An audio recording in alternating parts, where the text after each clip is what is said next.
உலகத் தமிழர்களின் ஒரே நம்பிக்கை செந்தமிழன் சீமான்.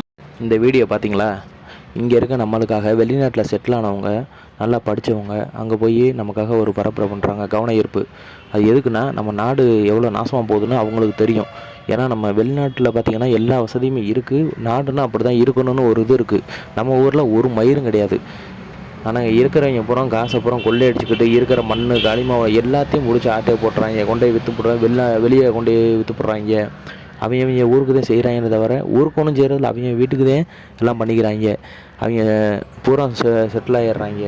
இருக்கிற மக்களுக்கு 1000-500 கொடுத்துக்கிட்டு இப்படி பிச்சை கேட்குற மாதிரி ஓட்டு கேட்டு வர்றாங்க. மக்களே பார்த்திங்கன்னா, அதாவது நல்லா செஞ்சால் அவங்களே ஓட்டு போடுவாங்க. எதுக்கு இந்த தேவையில்லாத வேலை ஓட்டு கேட்டு வர்றாங்க? புதுசாக வர்ற ஆள் வந்தால் பிரச்சனை இல்லை, எல்லாமே பண்ணோங்கிறாங்க. அப்புறம் எதுக்கு ஓட்டு கேட்டு வர்றாங்க? நல்லது பண்ணியிருந்தால் ஓட்டு போட மாட்டாங்களா? தயவு செஞ்சு ஓட்டு போடுறப்போ கொஞ்சம் யோசிச்சு பார்த்து நல்லவங்களுக்கு ஓட்டு போடுங்க. இல்லைன்னா அவ்வளோதான், நாடு நாசமாக தான் போகும், பார்த்துக்கோங்க.